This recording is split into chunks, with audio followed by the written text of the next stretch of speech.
now, what I assume Slovenia are trying to do right now is they're trying to just bait that Valentina first pick. If Argentina goes for the ban onto the Valentina, they're going to pick it up. If Argentina actually does ban it straight away here, the Wan is obviously left up for grabs, and the Diggy has been banned out. That's the main counter for the Wan currently in this meta.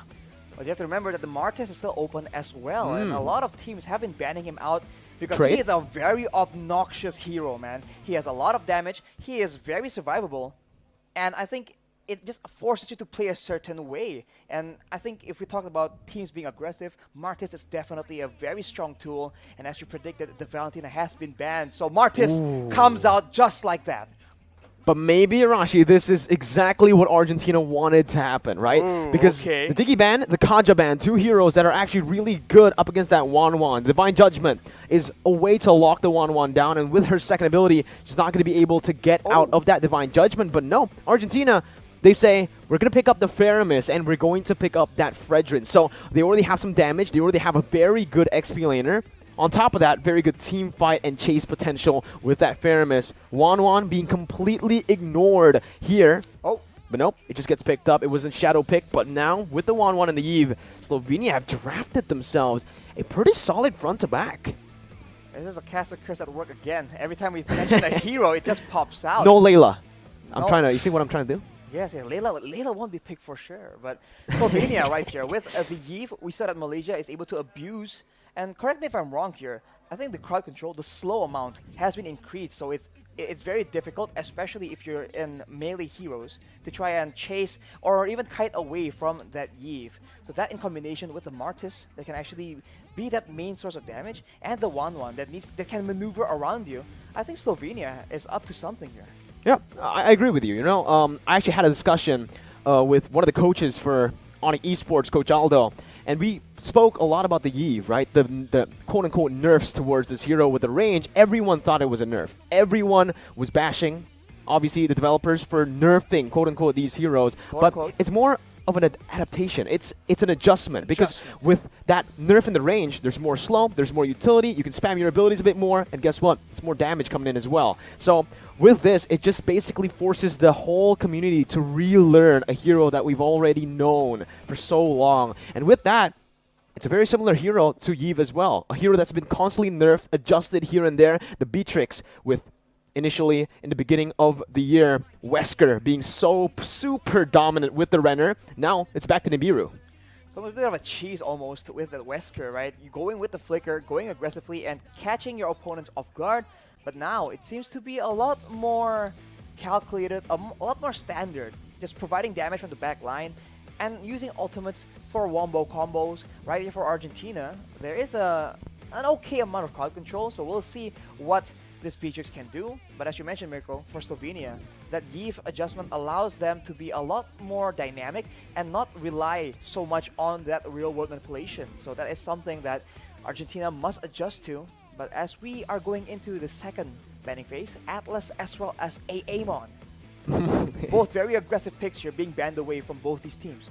Well, you know, obviously the pressure that Amon has here is absolutely insane, considering that Slovenia has a very squishy backline. Getting rid of the Amon just makes a whole lot of sense. Meanwhile, for Argentina, you can already see that with the Diggy ban and now the Valentina, Atlas, and Lolita, they're really just trying to take away these hard engage heroes that are AoE, because they really want to play around that Faramis called Alter, which is very easily countered now by those two heroes. Well, three technically. The Diggy, the Atlas, and the Lolita, right? Because all of them have kind of similar traits. That AoE that can punish the called Alter now that has been revamped, where every member has to be in that called Alter radius to get the effect. To clump together, and that is not... It's never a good thing, especially in the current meta with very punishing combos available. But on the flip side though, Slovenia also has the option to just kite away from it, because as we mentioned, there's been so many changes to the cult altar, and right now, in my opinion, it's just very situational. You need to be using it against very specific compositions, and if Slovenia is able to play around it, I think Argentina might struggle to put good use, to get good use out of that cult altar. Well, we'll see right now. Argentina going to go for the first pick this time around. Honestly, after the revamp the adjustment towards the Faramis. He does work better as a mid laner, so that's exactly what they go for. They pick up the Mathilda to fill in that roaming position as they need a little bit more utility. They still need to have that insurance, right? If Slovenia are able to lock a few members down on that call altar, they need someone with that utility to bring them back out, and the Mathilda just provides a good mix of everything. One of the most prio roamers as well, but with that shielding from Mathilda, Slovenia are trying to pick up that Esmeralda and also the Akai, which is interesting because it's gonna be an Akai roam if they do pick this up. Most likely, but it won't be the Akai, it will be the Grok. So denying a lot of crowd control with the immunity, and then afterwards perhaps being used as one of those setups for the big combo. But if you look at the composition of Argentina right now, they have a lot of utility, but I have to question, is it enough damage, especially if they want to make good use of the cult altar? And as I say that though, Hayabusa makes an appearance. Oh, I think that's a really good pick, honestly, the Hayabusa, right? Because of the frontliners here from Argentina, both the Fredrin and the Faramis, both of these heroes can really disrupt Slovenia's frontline, and that can enable this Hayabusa to really wreak havoc onto that back line where the 1-1 and the Yve are both going to struggle a lot up against the Hayabusa up until they get either Winner's Truncheon or that Wind of Nature. For Argentina though, I think their composition actually forces them to be very, very active on the map. Because if they don't make use of all that utility, all those playmaking tools in the early game, I think they will struggle in the output department later on. Especially if Slovenia is able to actually catch up, or maybe just not trail too far behind. Well, we'll see, ladies and gentlemen. Both of the drafts have been set. You guys can go and comment down below on your predictions. Do you think Argentina or Slovenia has the better draft? Tell us what you think, because right now we're about to jump into the Land of Dawn for the first game in the final match of the day. Once again, here it is, the Land of Dawn, Slovenia, with their jungler starting in the blue side. Coming in, Jotun from Argentina starting on the red. Both teams just clearing as fast as possible. And I think it's very interesting that both teams will actually do something similar, and usually it will take until the turtle starts spawning for both teams to actually be able to pressure and force their opponents to play a certain way. So we'll have to see in this early game, at least until about 4 minutes, who will actually have more advantage. Well, Erwin is trying to open up the map here, but the early aggression coming in from Slovenia's Martis and Grok is a bit too much to handle. They're going to be able to secure the first Letho Wanderer. And honestly, looking at their composition, they might have a lot to say in the early stages of the game in the first few neutral objectives. They have a lot of crowd control, they have a lot, well, not maybe the crowd control per se, but they have clear, right? And in the early game, clear in a way is almost more valuable than crowd control because it allows you to move faster, but wait, there's aggression here. Oh, Civ going to be able to dish out the damage, but Erwin picks up the first blood. Clyde now still able to run away, but here it is. Jotun comes in with a shadow kill. Clyde flickers out, but it's not enough to get him to safety. Jotun picking the second kill of the game up for Argentina. Wow, that's aggression coming in from the Argentinian side, but they're not done yet, Mirko. No, 1-1. Also, Bonnie going to be caught again in that top side, staying, overextending up against a 3-man dive.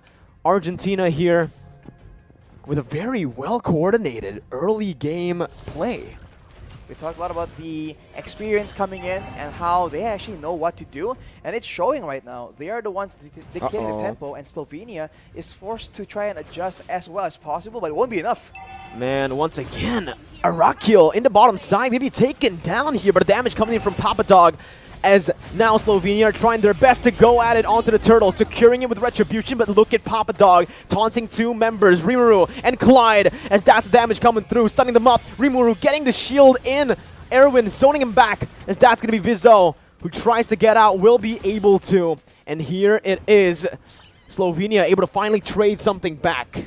They're able to steal away that turtle from the hands of Argentina. A small victory in the grand scheme of things, but now they have to try and find opportunities to try and use the catch potential or the outplay potential. They have not been able to abuse the Marty's pick to get those weird skirmishes, and as things are going, it seems like Argentina are the ones that will try and actually find him in his own jungle. It's tough, right? Because we actually mentioned it early on. Slovenia does have the better composition when it comes down to neutral objective control. But if Argentina gets this kind of tempo in the way they're able to gank, in the way they're able to utilize the assassins by actually isolating Slovenia and taking them apart from the individual lanes, it's going to be tough for them later on in the neutral objective takes. I think it's very dangerous for Slovenia right now because Argentina has the option of using the Cold Altar in an aggressive fashion. Maybe for a dive, but as I say that though, Jotun, what happened to him? Off camera, that was a kill, a solo kill, I do believe. As in the bottom side, we do see Papadog struggling a bit in that XP lane, in that 1v1 trade against Arakiel on that Esmeralda. But now, we're going to take a look. Once again, Civ here in that top side, up against Bonnie. It does feel like the 1-1 is struggling a whole lot. There's a lot of emphasis being used to try and shut down this 1-1 because obviously this is a very dangerous heroes in the right hands and in the right game. If he can have a healthy laning phase, might be very dangerous, but Papadog right now is being dived on. Uh-oh. Papadog still able to survive. That's the power of the Fredrin, I guess. Super tanky, super sustainable, but with this, Slovenia have secured that bottom side pressure, Rashi.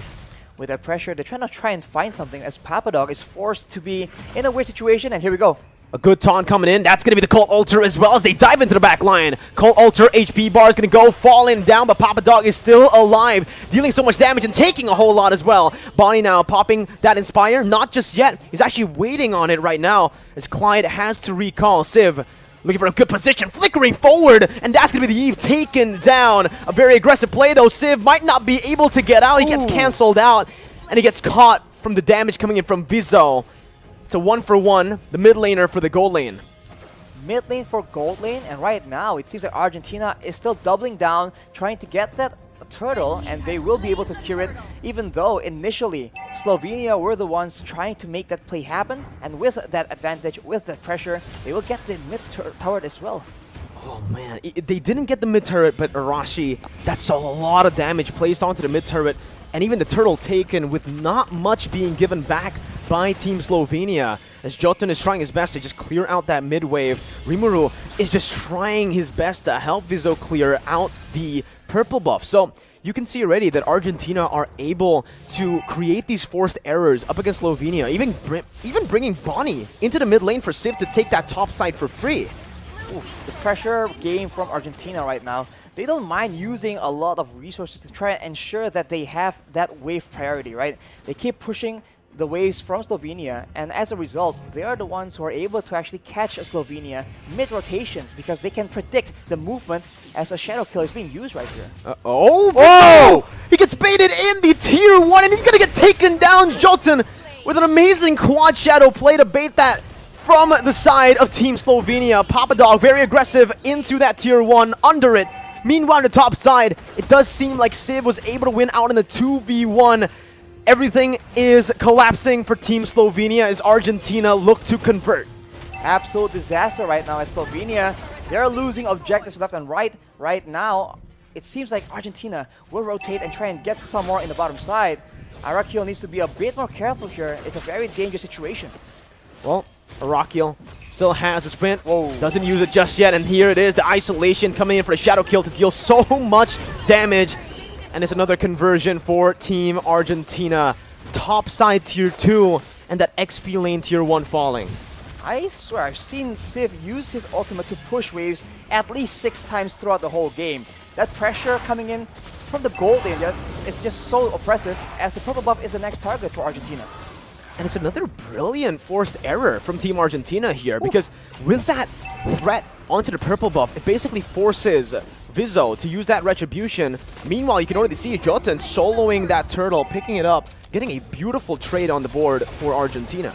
Argentina is working towards so many things at the same time, and they are succeeding at every single endeavor. On the top side, though, Papadog just pulling away a lot of pressure, and look at that. You can see that Slovenia is forced to group together, and Argentina is just waiting for the right moment to strike. There it is. That's the moment you're talking about as Jotun jumps in, eliminating the Esmeralda. Meteoro coming in. That's going to be the real world manipulation. Popped in, but it's instantly canceled out as he wasn't able to dish out any damage towards the Argentinian players. Another turret Tier 2 in the XP lane, taken for free, no trades. It's so slow but sure from Argentina. I'm very surprised to see how disciplined they are, and as we mentioned, the experience definitely shows. It's a different level of performance, and now Argentina, they're trying to actually do a lot of damage because Slovenia, they are desperate to try and find something, some kind of play to try and equalize because they are struggling right now. Looking at the gold lead, Arashi, 8 minutes, 8,000 gold lead. Look at the items. It's just looking bleak for Team Slovenia currently with the Beatrix securing a Hunter Strike and BOD, not even caring about any defense. No defense whatsoever right now. They're snowballing and they understand that. Not necessary as of now. Jotun as well with the Malefic Roar being rushed. So he has a lot of damage potential.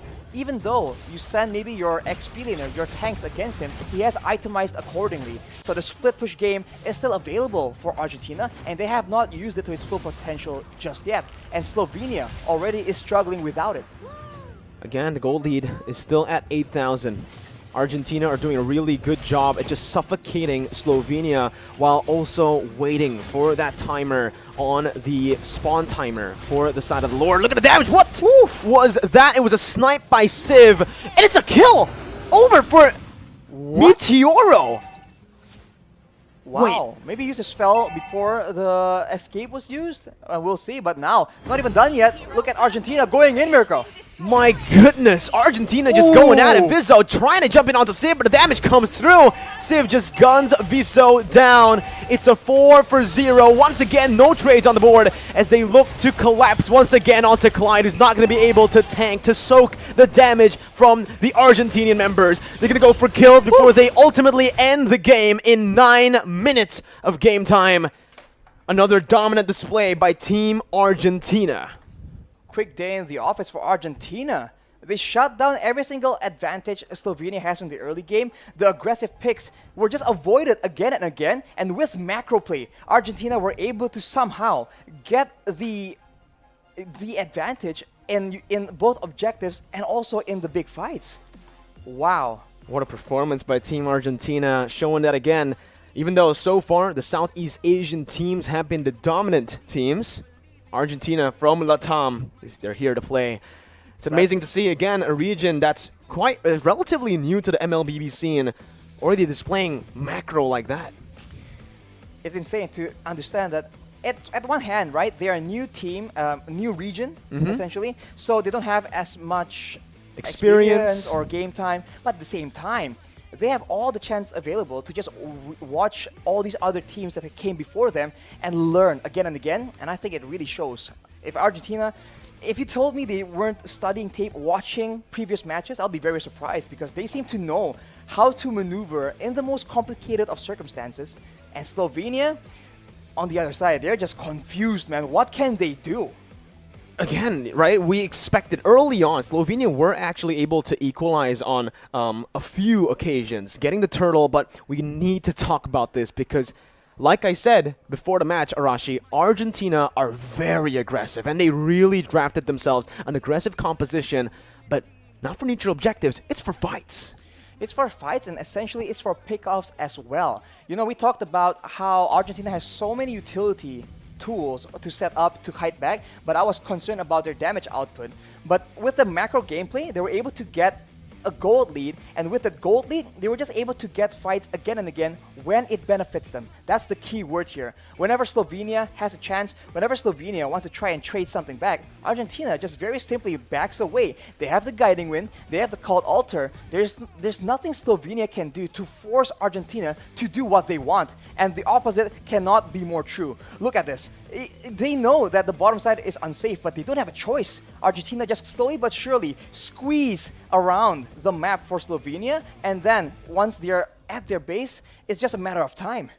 You know, we can both agree that this game, macro-wise, was absolutely amazing by Argentina. But even if we talk about that, the mechanics coming in from especially Jotun, was able to outplay Vizzo on that Martis, a Prio hero versus a Hayabusa that currently in the meta I do believe is a bit more situational. But we'll see once again here in the item builds. Meteoro, the MVP for the match.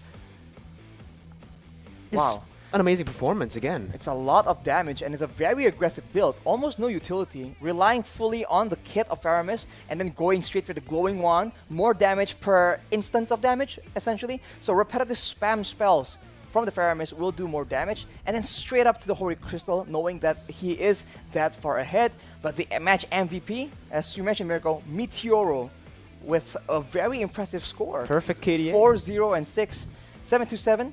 And that damage dealt, I think, is very deceptive. You don't see Faramis as this big assassin, but as we saw earlier, we saw that one of the members from Slovenia is able to make it out, but out of nowhere, he gets taken out. That's the sneaky damage coming in from that Faramis. And this player spotlight is going to be Erwin from Argentina. Man, the damage taken, 22k. It's not really just about the damage taken, right? Because if we take a look at Erwin and Meteoro, firstly, Erwin, he's not a utility roamer. He's not much of a damage soaker. On that Mathilda, he provided so much room for the players to engage, to disengage. There are a lot of crazy ganks, rotations that were enabled once again by that guiding wind, by that circling eagle. But there's a fun fact, there's a pattern for the MVP and for the player spotlight. Both of these players, they were kind of like, we did not see them. They were not the highlights. We saw Jotun, we saw Civ making a whole lot of crazy plays. We didn't see these guys make a whole lot of crazy plays, but it just shows that you don't need to make crazy plays to win the game. You don't need crazy plays to, again, have a stellar performance. It's the plays that you don't see that gets you the most. Consistency.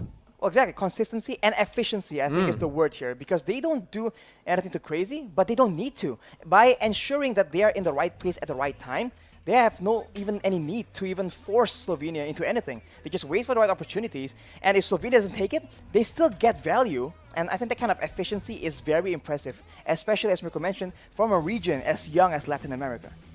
It's absolutely stunning. I mean, looking at the growth, right? Because again, we've seen the Latam region from, I think we've been seeing them for quite some time now, but again, their improvement, their progression has been absolutely insane. Can't wait to see all the other teams now, but obviously I can't wait to see Slovenia as well in game number 2, because even though they lost in a kind of a one-sided occasion in game 1, there were brilliances, there were glimpses of that brilliance coming in from the side of Slovenia. If they are able to utilize that draft and this time execute on it better with better neutral objective control and more respect towards that pick potential composition from their opposition, they might be able to do it. I think it comes down to adaptability, right? Because honestly, this is why it's a best of 3. It's not a best of 1, right? It allows teams to actually study what just happened, make adjustments, and some teams, they're not really good off the bat, but if they can adjust really well, it doesn't even matter. They can get that 2-1 reverse sweep. So Slovenia is definitely still in the game. And as Mirko mentioned, we did see a lot of potentially very good plays, rotations being attempted. And now that they have known how Argentina is going to try and respond to it, they might just find that missing key, that missing solution that will allow them to gain success. We'll see if they will be able to find it within the break period, because it's a lot, right? It's a lot to handle. We've been saying it from match number 1. Will Namibia be able to actually learn from their mistake in game number 1? Will Vietnam be able to learn from their mistake in game number 1 as well? All 2 matches so far have gone 2-0 clean sweeps for both Malaysia and Team Cambodia. And Argentina are looking to put their region as well into the next stage of the tournament. Well, so far it's looking like that's the case. As we mentioned, it's just a very different look, especially in stark contrast to match number 2. It was just aggression, team fights, action, non-stop. For Argentina, it's not even a lot of action. It's just slowly but surely, as we mentioned, just suffocation all across the map. And in a way, right, it's a bit... It's slower, but it's a lot harder to deal with as far as adaptability goes. Because if it's just aggression, then you can just stop it, use crowd control, use like guiding winds, safe mechanics like the cult altar. But if you're dealing with macro difference, right, there's a lot of things, the small details, as Mirko mentioned, that you don't see, that you need to try and start acknowledging, because those are the ones that get you. Those little things, man, it makes all the differences, especially when you're at this level. When you're competing at this level, every little thing you do, it really adds up in the end, right? The way they were able to just constantly gank in the early stage, make them think, making the Wan, again, scared to actually walk in his lane. Whenever he sees the enemy missing, moves into the mid lane, but it's actually just a bait for Civ to pick up that turret in that top side. It's all about that setup, and it's all about the feints, I believe, right? For Argentina, it was a beautiful macro game because of that. That was definition of macro outclassing. That's how you actually outclass your opponents if you use the macro. Getting turrets for free, getting trades for nothing, no trades back. And that is all achievable on the back of the tools they have. The guiding winds, the called altars, all these utility tools that Slovenia has let go for Argentina to make full potential, full use of. So now, knowing that right here for Slovenia, are they going to be forced to let go some of the prior heroes to ensure that the same thing does not happen again? And we'll also see whether they go and opt to stay on the blue side, or maybe this time they'll move into that red side, prioritizing the 2 picks in the first phase, which Argentina were able to find a lot of value with the red side. Here it is. The player cams once again. We're looking at Team Argentina. Argentina on the blue side, so Slovenia have opted to swap into the red side. Leomord, first ban. We're looking at the same exact bans, I believe, as game number 1. Already a bit of a difference. Diggy is not being seen right here, but the 1-1 will be banned away. So maybe a different approach being attempted by both these teams. Argentina maybe something a bit more level, because against aggression, if they ban out that Leomord, it seems like they're trying to back away. Well, we'll see. Once again here with the 1-1 banned out. Now, Argentina, in the first game, they banned the Kaja and the Valentina, but now that they have the first pick, they might actually want to just, all right, go for the Diggy ban once again, and maybe this time, leave the Valentina open, right? Pick it up for themselves for first pick. Valentina open, that is not going to happen apparently in this game, but honestly, I'm not quite sure, because if you look at adaptability and flexibility, right, I think Argentina has shown that they can make full use of that. So for Slovenia, they wouldn't want to let that go. And for Argentina, I think they're a bit too experienced maybe, or smart to let that go. Although Slovenia has banned that Farsa. They banned the Farsa in game number 1, but it was in the second phase. In the first phase, though, it's very interesting. Perhaps it might be a respect ban towards Argentina. It might also just be a hero that they just do not like going up against, right? So we'll see. Slovenia, right now, what I feel like they're doing is they're leaning more towards their comfort, right? Maybe in game 1, they're trying to read their opponents out. They go for just the standard bans. But this time, they're really saying, you know what? We'll try our best to go for our comfort bans. If it works out, we get game 3. If not, there's always that lower bracket.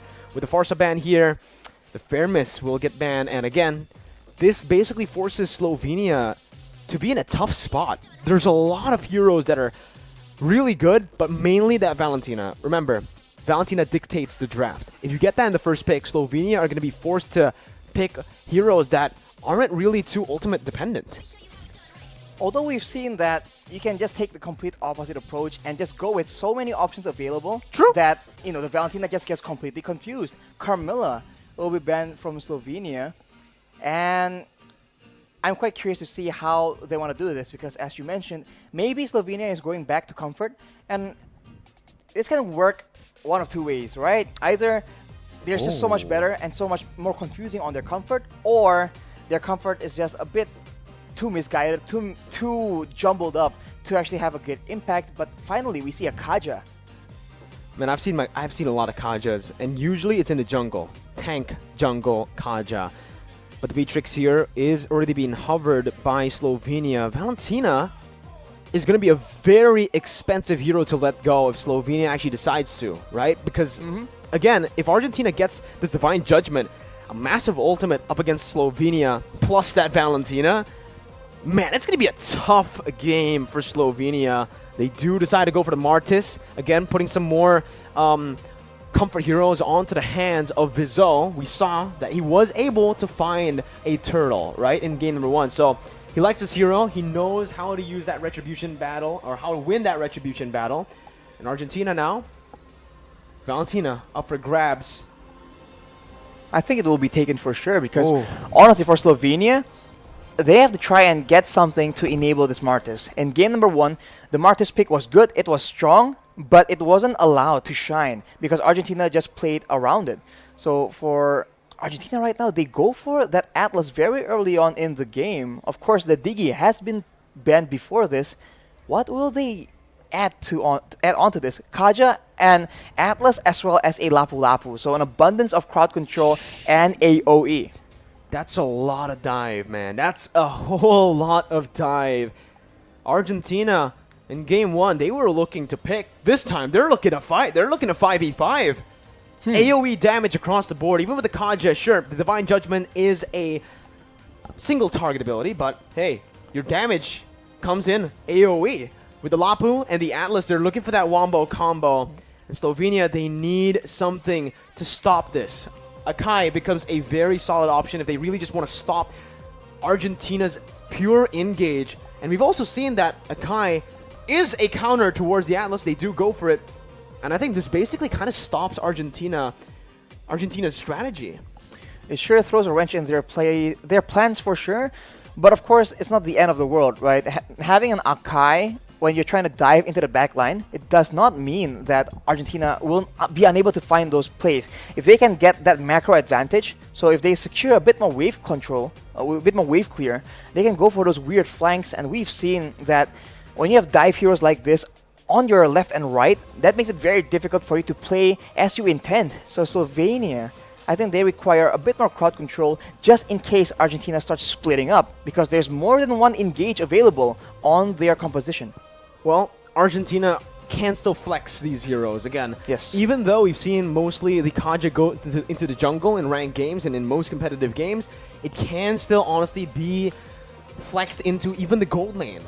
That's what we usually see back in the old meta. Kaja in the gold lane, a counter towards the 1-1, does really good up against the marksmen, especially if you build full damage. And you're up against a Beatrix that has been nerfed. In the early stage, you can actually win some of those trades up against the Beatrix, and you can really utilize that to try to look for that snowball. Considering that Argentina will have a bit more mobility to play with the Atlas as well, with a perfect match, this becomes an option for them to flex, for them to actually show their deep hero pools.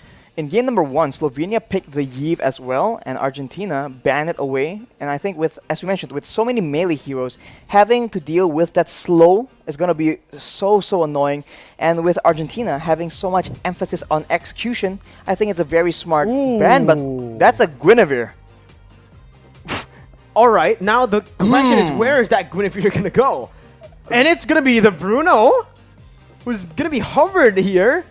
And the Gusion as well. Bruno locked in. What is going on? One wish right now. You gotta use the Neymar skin. Oof. Yeah, use the absolutely. Neymar skin, right? If Civ, you better use the Neymar skin here. But the Gusion gets picked up, and it does feel like it does seem like Jotun is actually gonna be using the. It's a Kaja mid. They can still swap. They can still swap. True. I mean, it's not unheard of. We've seen it actually perform before. As we mentioned, it's not only about crowd control, it's about having that wave clear as well. It's having that pick-off potential to set up for your jungler if he chooses to go and show up in your lane. So for Argentina, it's not looking too complicated, but for Slovenia, I am quite curious to see how they want to try and make this happen. The Guinevere most likely will be a laner. XP lane, I believe. Just like, well, we saw. Or will it be a roam? A roam Guinevere? It can be roam, but then yeah, if the Guinevere goes roam, then the Akai will go to the XP lane. We've seen both of these, but again, we're going to see the Vexana in here up against the Gusion. All right. Up against the Kaja. 2 melee. There's a lot of melee coming in from Argentina. And honestly, the Vexana works on paper here, right? Yes. You already have your ultimate, which is another target for all these melee targets from the side of Argentina. I think Slovenia have drafted themselves a pretty solid composition. Good disengage, good damage, but they're going to have to get to those item power spikes. The Beatrix is going to be the main win condition here for Team Slovenia. I feel like Slovenia, as you mentioned, one of the ways to counter all this aggression is with crowd control. And as you mentioned, Vexana, ultimate can function as a knockup. They have the AoE Terrify as well, so there's a lot of potential in that pick. So we'll have to see. It's very unorthodox, but that is exactly what we are hoping to see in a tournament of this magnitude. We've already seen Vexana twice. Yeah.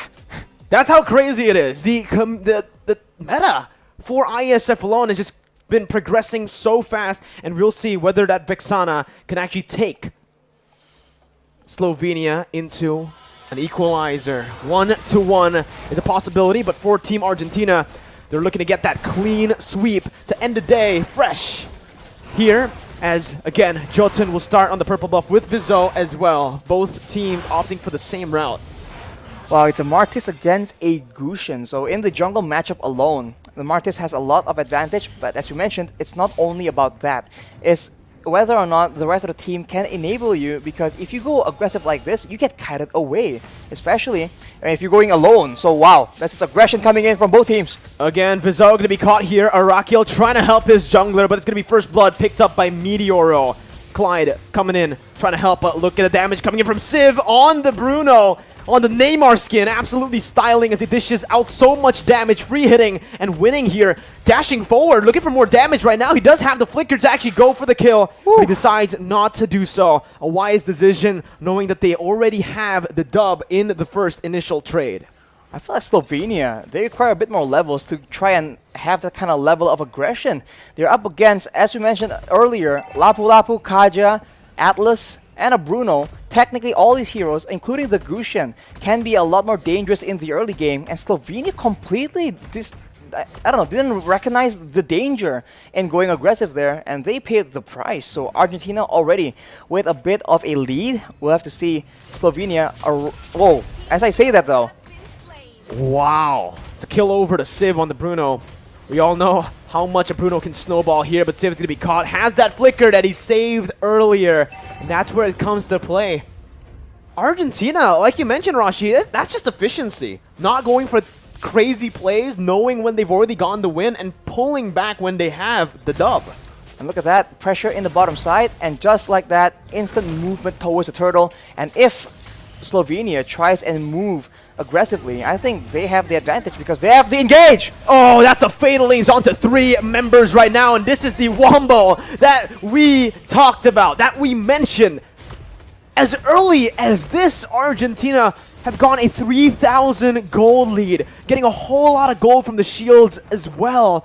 In the early game, it's 4-0. It feels even more one-sided than game 1 right now, but obviously we're going to take a look at the replay first before we go further. What an engage by Erwin. As we mentioned, Slovenia being very concerned about the pick-off potential, they crowd together and they get hit with an insane fatal links. So Erwin is the one looking for all these plays to happen, and if he gets a solid one getting 2 or 3 members, that is an easy follow-up coming in with Jotun on the Gusion as well as Papadok on the Lapu Lapu, but ooh, in the bottom side. Clyde just not having a good time. Yeah. Clyde is getting absolutely bullied. Civ... Okay, this is the good thing, actually, about the Bruno, right? You're very good at clearing up the waves here early on, but you can already see the Divine Judgment coming in. Jotun trying to jump in with that burst damage, but will not be able to find it. He jumps in under the turret, forcing a flicker and an Eternal Guard from Rimuru. A lot of resources burned out practically for nothing here, and it looks like Jotun just does not care. Jumps in under the turret knowing the Eternal Guard was used. There's no more CC that they can apply onto Jotun. And Civ is just racking up gold. It's another kill for Jotun. He is roaming across the map from bottom to top, collecting kills as he goes.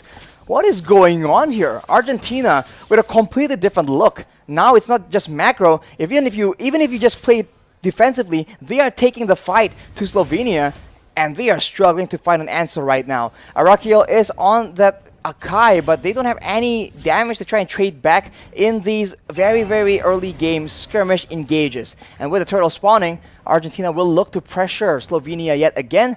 And this is a very difficult situation because of the tools available yet again to Argentina.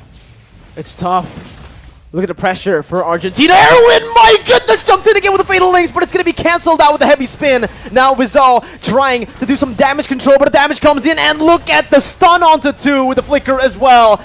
Bonnie going to be taken down. That's a retry steal from the side of Vizou, but it does not matter as it's a 2-for-1 trade, and they're definitely going to be able to look for some conversion on the board with Rimuru forced to recall at low HP. No, not Rimuru, my bad. It was actually Arakiel.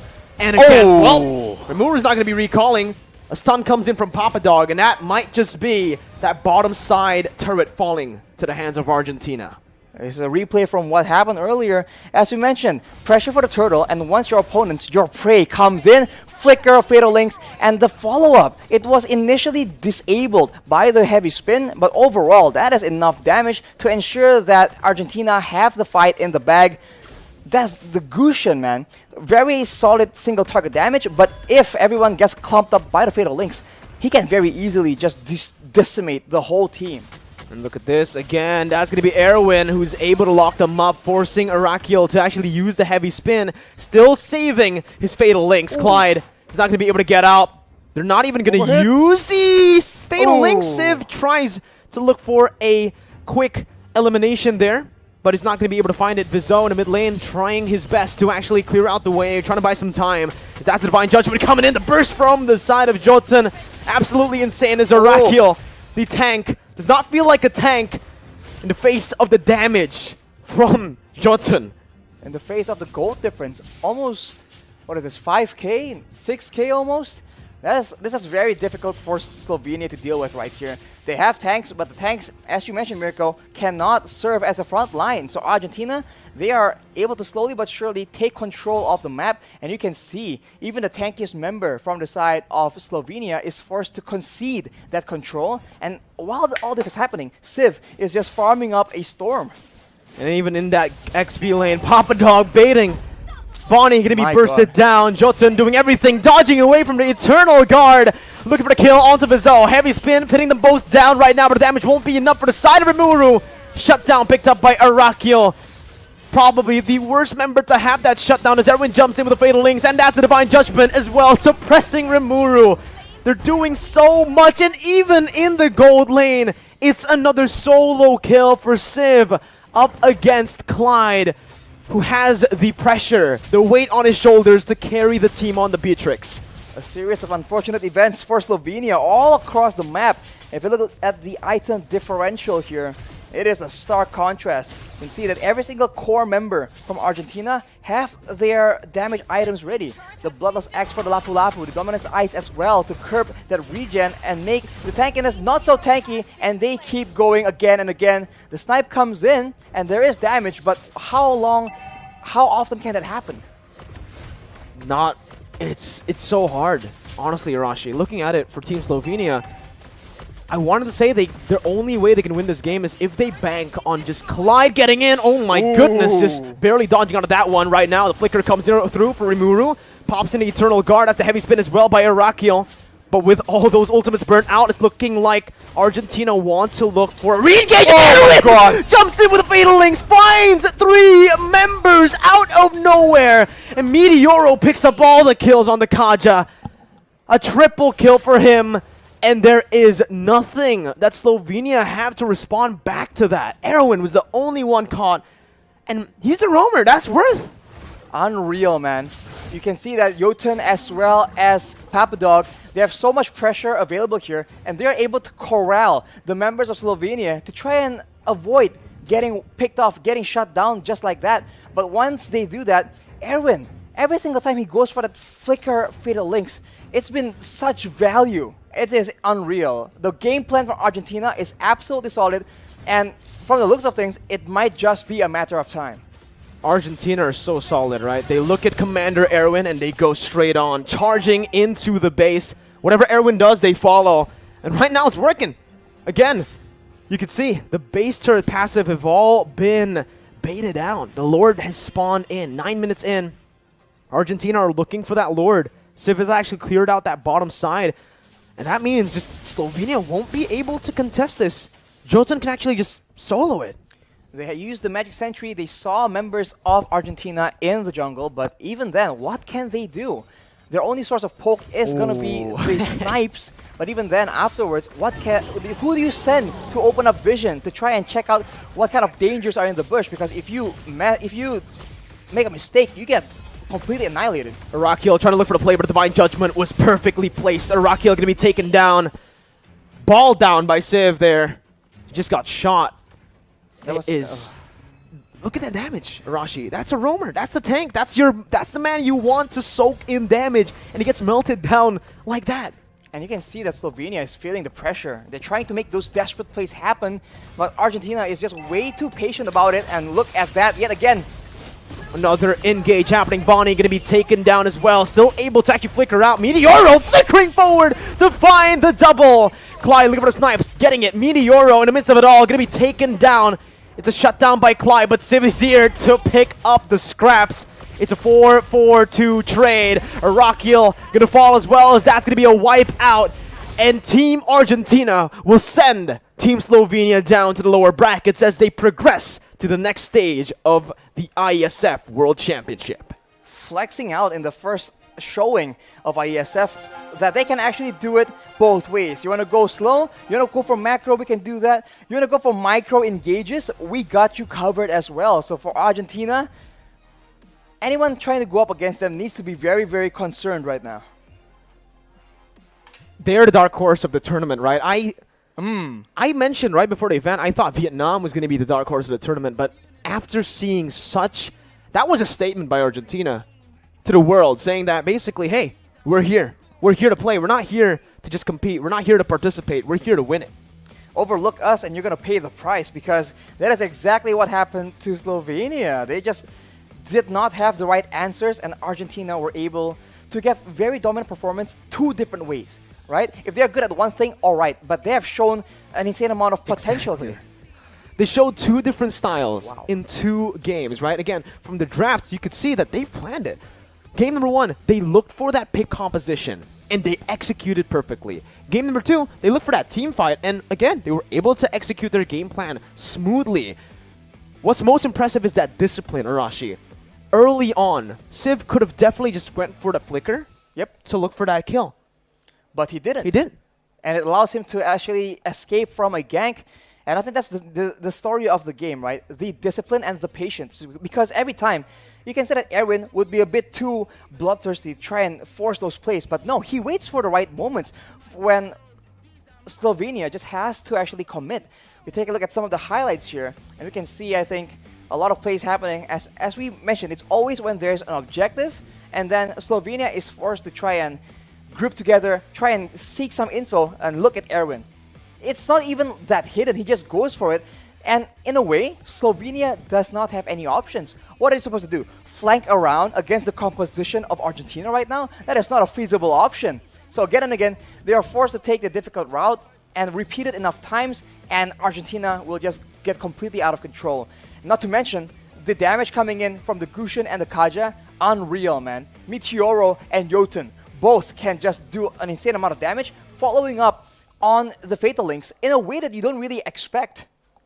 It's almost as if Erwin listened to what we said in Game 1, saying he wasn't flashy, and he was like, you know what? I'm not flashy. I'll show you what flashy means, man. I'll pick up that Atlas, and I'll absolutely style on everyone. Most of his engages, I think I've only seen him ult Fatal Links one person once, and it was this time right here when he was able to find just Arakiel, I believe. No, this was the 3-man. So this was the 3-man, man. Yeah, if we said he wasn't flashy in Game 1, he's definitely flashy here. And for your match MVP, Jotun, who was flashy in Game 1, this time, I do believe he actually took the safer route, right? I mean, there were a lot of crazy plays he made on the Gushin, but it just felt clean. There was nothing too crazy, but it's efficient. It's efficient. It's an efficient Gushin. Again and again, it seems like Argentina, they just really understood the assignment, right? They knew exactly who are you, what are you playing, what hero, what is your job description? Are you supposed to go and deter team fights? Are you supposed to dive in the backline? Are you supposed to just follow up on the engage? Because Jotun can very easily